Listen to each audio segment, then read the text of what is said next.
Dr. Jack Pham. Hello. Welcome to ZenOne podcast. You've been a Zen member for quite some time now.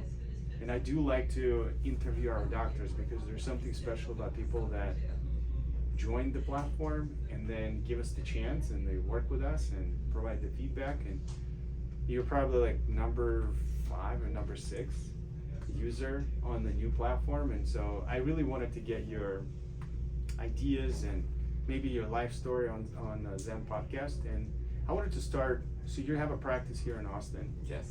And how long did you start this practice ago or acquired? And then how did you get into the dentistry to begin with?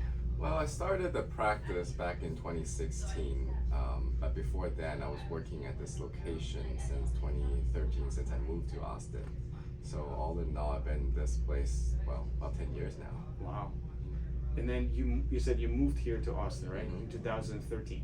Yes. Okay, where did you go to school? I was in New York City. I went Okay. to NYU. So from NYU all the way to Austin. Right. How did that happen? Well, at that time I was looking for a place, after living in New York for this many years, I wanted a place that had some space to myself. So I wanted a place that's still growing, kind of a quirky, mid-sized city. And I had a couple candidates. Seattle was one of the options, and then Austin, Texas was one of the options. And I just settled for Austin. That's awesome. And then did you grow up in New York? I did not. I grew up in California. California? So you from California all the way to NYU and then in Austin? Yep, I'm pretty much making my trek around the U.S. Wow. Where did you grow up in California? I grew up in Claremont, which is in the LA County area. Okay. And then, if you don't mind, how did dentistry get in your radar? Like, how did it become that you wanted to be a dentist? Well, it kind of had that, typical Asian stereotype that you have to be a doctor of some sort. So my family has always been kind of growing me to become a doctor. I didn't really want to go to medical school because of how long it takes and the training that's involved. So I was looking for more hands-on, more clinical things like dentistry or optometry or maybe nursing. I have an uncle who's a dentist in California, so that happened to be one of what opened the door for me. And then when I was in undergrad, I was volunteering with a charitable organization, and they had medical outreaches to some of the farming communities, and that kind of showed me the need for dentistry in doing these services. So Okay. that Was it in California too? was in California, right? Awesome. And so after that, you're like, dentistry is the way to go. Right. Okay. And how did you pick NYU? Well, growing up in California, I was always been living in sort of a suburban, semi-rural place, so I kind of want to see what a big U.S. city would be like. My option at that time was either New York City or Fort Lauderdale, and New York City won New York out. City, yeah. Did you live in the city, in the actual Yes. Manhattan? Yes. That's so cool. So did you have to take the train? Yeah, I pretty much take the subway everywhere. In between places, a lot of walking. Yeah. Do you miss that? I do. Not need to worry about driving or parking, and have a dependable transportation, no matter how late it was. Yeah. I still remember the days. I lived in New York, but more like Queens Mm-hmm. in 2018, I think. Yeah, I think around 17, 18. Mm-hmm. And I still remember a couple of my friends came over to see me. So we drive from Queens to Manhattan, Mm-hmm. and that was like 12 o'clock at night or like 1 o'clock in the morning. And everybody's tired. And it was right after the flight. And I remember we were just like pulling up to Times Square, Mm-hmm. and everybody's eyes lit up. Like there's just like so much energy. Everybody's so energized. And then we drive through Times Square and we walk around. It was so much fun. Get back in the car, start driving a little lower Manhattan. Mm-hmm. And then all of a sudden everybody's falling asleep again. I'm like, wow, this place has got a lot of energy. It does. Times Square with the lights and everything really opens up your eyes. Yeah. And then after finishing up, I can't even talk, finishing up the dental school, Mm-hmm. You decided to come to Austin, right? Yes. And so did you find this place right away as an associateship? Pretty much, yeah. Okay. Yeah. When I moved to Austin without a job, without a goal. I kind of just want to try it out in a new city, in a new place, starting a new life. Yeah. So it was only after I moved here that I started looking for a job, Okay. and I just by chance I happened to end up here. Was the Whole Foods here? Yes. Okay, so you probably went shopping to Whole Foods and then somehow Yeah, saw the name. Costco. Yeah, yeah, that's so cool. I remember coming to this Costco one of the first times I came to Austin. I didn't see the name on the building back then, but it was like I think 2021 is when I first found this the place like this Costco and Whole Foods. It's a fun area around here. Like a lot of traffic, a lot of busy like stores around here. Does it help you with the practice? Yeah, it definitely does. This is kind of a meeting point between the hill country as it comes down, and then That's right. the rest of South Austin. Yeah. So and with the big anchor stores here, it definitely drives a lot of people, get a lot of visibility in this area. Right. For those people that are listening or don't know Austin much, it's a pretty hilly.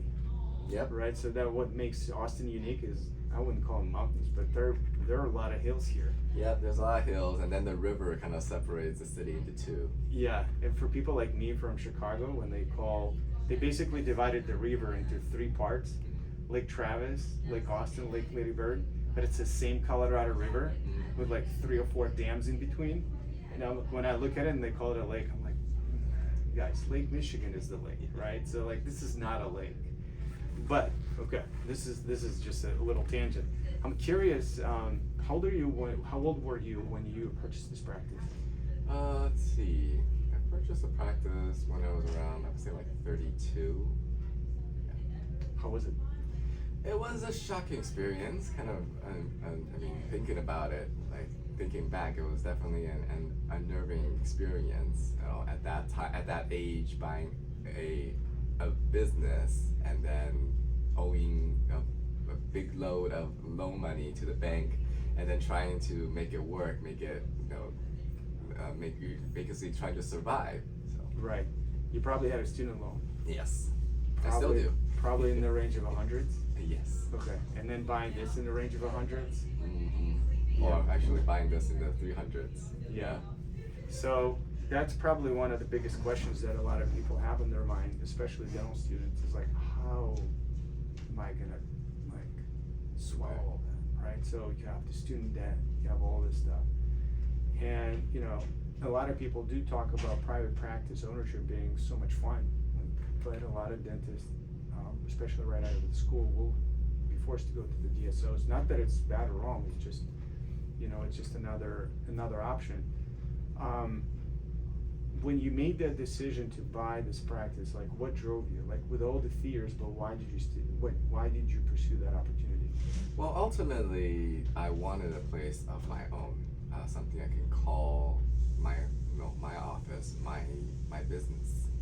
And since I've been working in this location, this office for about 3 years prior, I mean, I built up the patient base. I love the staff that I work with. So naturally, it is a good choice for me to become part of this family, or eventually own this family. Right. But like, when you go home and when you think about it, like, okay, so at the end of the day, like you really are driven to buy this practice because like you want to have your own place. Is that the main driving factor? Yes. Okay. And all the fears and all the numbers sort of becomes secondary. Yeah. Became secondary, but it's also definitely become the driving force, force you to wake up in the morning to go see patients and to carry on your day. Right. Because there are so many people, they're like, when you listen to them, it feels like you're like waking up every morning like a sunshine. You're like, can't wait to get to the office. But the life is a little different, right? I'm sure there are days when you're like, oh my God. Yeah. I didn't even see the schedule yet, but I already feel it, right? So I can imagine how kind of day it's going to be. But so during that time or during days like that, it helps to have those fears to drive. It does, but it's also helped to keep your goal, your focus in mind, what you're ultimately trying to achieve, trying to grow, and then just take one patient at a time. Because once you see the schedule as a whole day, it becomes very daunting seeing that these blocks of your day just taken up. But if you break it down into, okay, this one this is somebody I saw a couple of months ago and just follow up, and you eventually grow a relationship with the patients that it's not so taxing to see them. Right. And if you would look back, it's almost 10 years, right? Mm-hmm. If you would look back, would there anything that you would do differently? Like, is there anything you look back and you're like, I was worried about this stuff and I should worry about it, like? I would say I would probably take, I would say I will probably update the office sooner, because there's a lot of technologies out there, a lot of things that make your life a lot easier. Back then, I was still kind of dabbling on trying out different things and wanted to stick with the tried and true methods. So by implementing technology and realize, well, this is much easier than I thought it would be. So I think that kind of drives the day. Right. And what was your thought process back then? Why didn't you implement back then? Well, cost is definitely a big threshold. When you have this much loan, this much debt already, you're just trying to put that down before accumulating more debt. So that's a big plus. And then with so many things out there, you really don't know what really works. If you talk to the representatives, they always tell you this is the best, this is the number one, and then when you use it, like, this kind of did not work out. Right. So who do you listen to, like, when it comes to things like that? I do my due diligence through mostly like Dental Town or other magazines, talk to my peers, trying to figure out what works for them. We do have a little chat group with the people that I went to school with, so we had received the same training, we grew up with the same environment, so and we know what works for us best. Yeah. I almost want to ask this really dumb question. But feel free not to answer, but I'm just really curious. Why do you think NYU gets a bad rep? I think it's getting a bad rep because how big it is. It is the largest dental school in the US. It is one of the most expensive dental schools. So their reputation is that they are more in the education business rather than training doctors.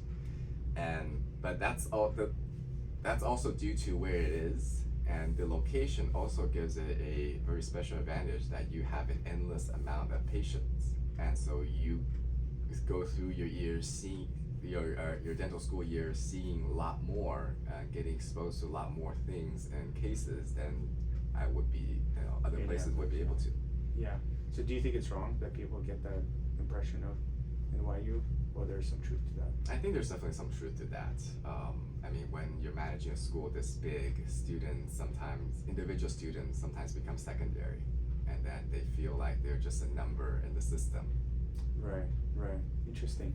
All right, we won't dwell too much on this because we want to talk about your practice, not necessarily the dental school, because at the end of the day, like I think what really matters is what you do with your post-graduation stuff, right? So like with your career, what you learn and how you learn.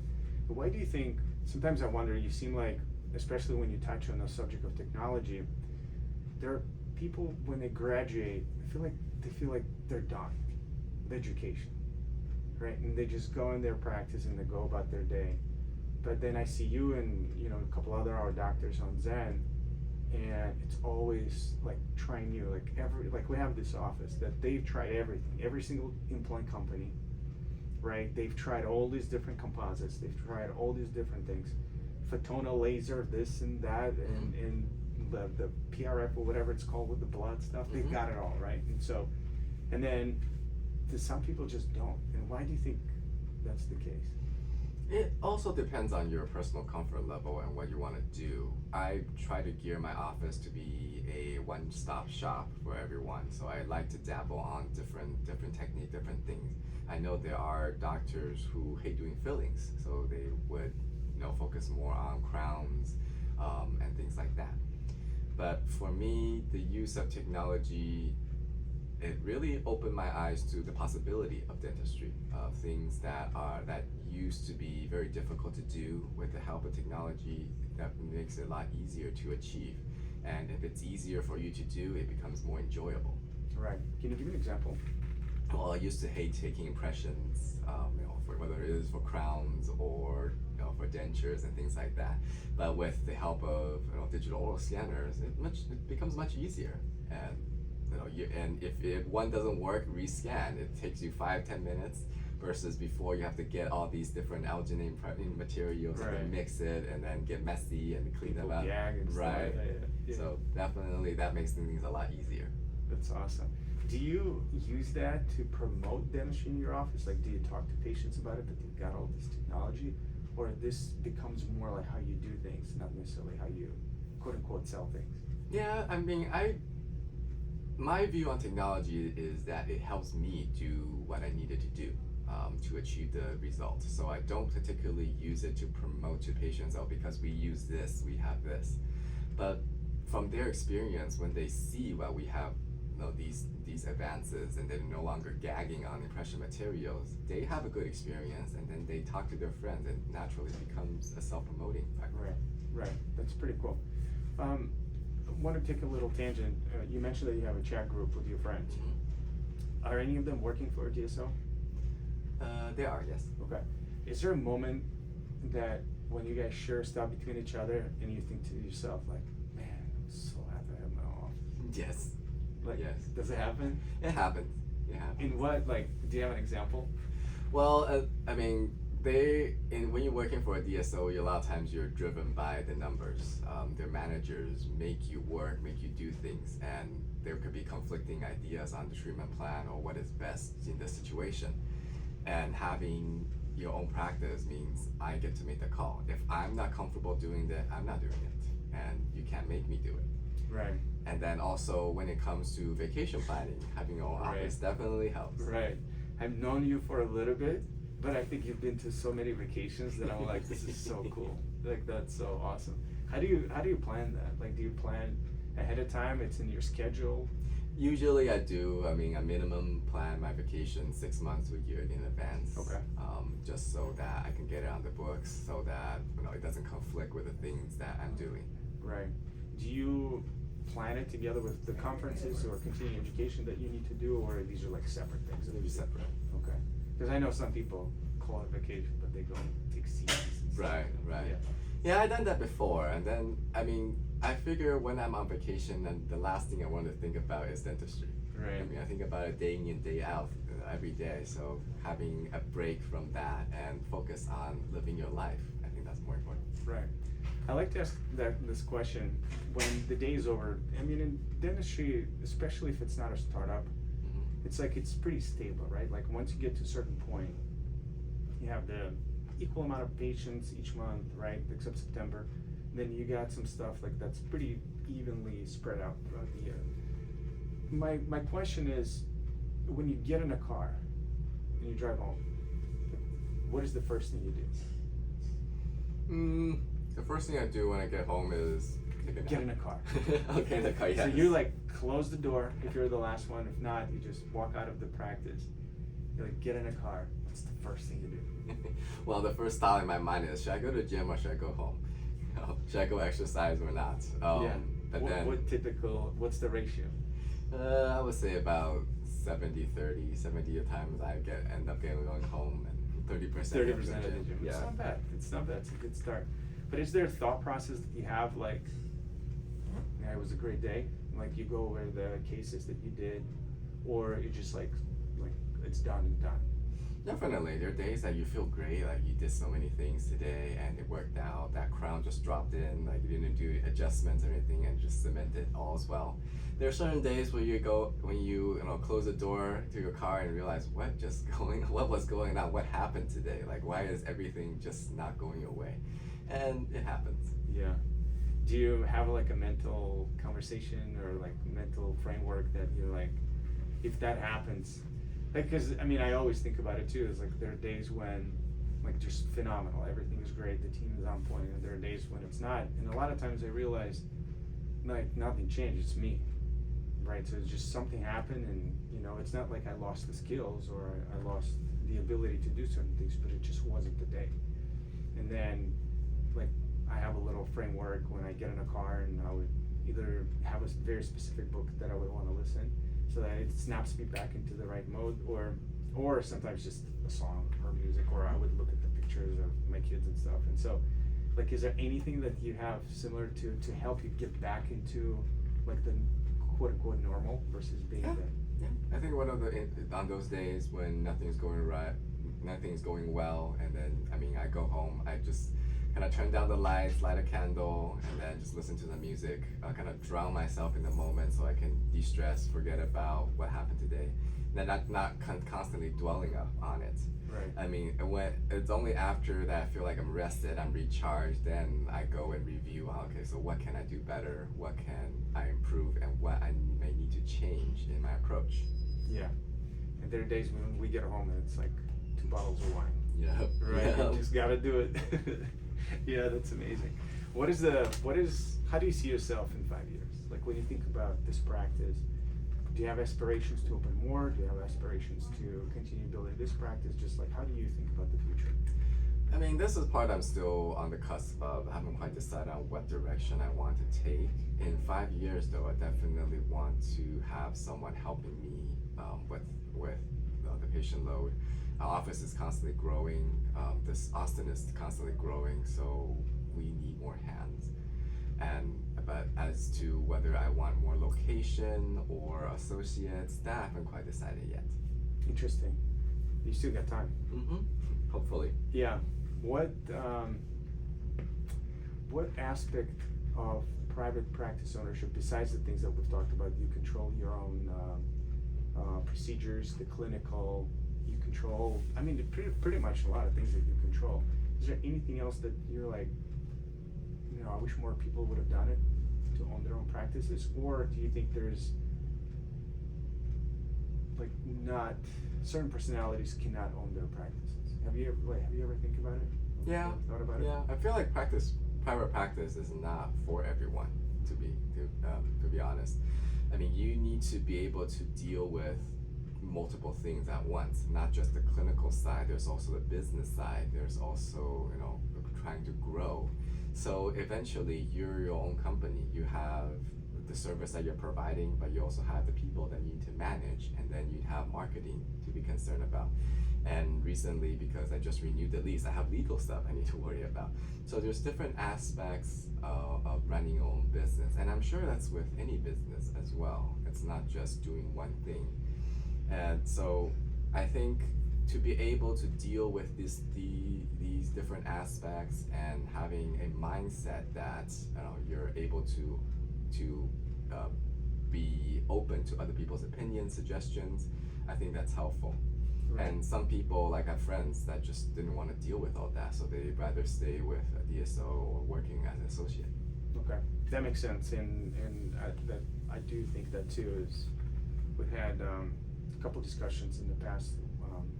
With my previous business, we used to build dental offices, and so it was I could see it after a couple dozen of offices that I built, and talked to people that were building their first practice. You can see who is going to be cut out for that and who's not. So it was interesting to even go through an experience where one doctor did open the practice and then ended up losing it, and it was heartbreaking, to see a person to go through that, and it's really tough. And so I think people need to study a little bit more what it takes to own a practice, and then really ask yourself, like, are you cut out for that? Right. I think it's really important. Yeah. And I really hope that school could have taught you more about the business side. I don't know. I'm kind of torn on this, because I hear the point where a lot of people, especially the consultants, they'll poo-poo on the dental schools, and they'll just bash them, like they don't teach you anything, you don't know anything. And then I did talk to one of the professors at the UIC in Chicago, and she's like, Tiger, we could barely fit in what we need to teach them in 4 years. Like, I wish we would have a 1 or 2 year residency after that, so that we have the patient flow and everything, but just 4 years is not enough sometimes for clinical stuff. And she's like, I'm more concerned when they graduate, they're clinically capable to do the dentistry versus running the business of dentistry. So I see both points, and to be honest, knowing that most doctors not most doctors, there's a split, I don't know the percentage, who's gonna be an associate and will be thrilled to be an associate. And somebody would be a practice owner and would be thrilled to be a practice owner. Like, we don't know the split, but knowing that that exists, maybe the clinical route is important for the dental schools to get that right. Yeah, definitely. I mean, you don't want to come out of dental school and be sued for malpractice the first thing. Right. That's not going to start your career. Right, but you're like so legally equipped to fight that your own, right? Yeah, so I mean, having the skill set and like you said, it's definitely not enough time in dental school to learn everything. So that's why I think like a mentorship or where you land your first job is really important, because that teaches you aspects of the career. Who you learn from. That is so cool. Well, I don't want to take more of your time. This was awesome. My team and I, we really enjoy working with you, and we continue. We're looking forward to continue working with you. There's so much we want to build and share and come back and show you and get your feedback. And I already know you asked for things like add my dental assistants on the platform that you can delegate the stuff and hopefully create the tasks within the platform that now we can say, all right, your task is at 5 o'clock to submit the order for approval. So it's all coming, but I wanted to have this chance to sit down and talk. And maybe the last thing as we wrap up, when you think about Zen, what comes to your mind as maybe in one word or one sentence, like from what you've seen so far? Well, I'm thinking about Zen as sort of an Amazon of dental supplies and products. That's true. Thank you so much, Dr. Pan. Thank you. I appreciate your time. Thank you.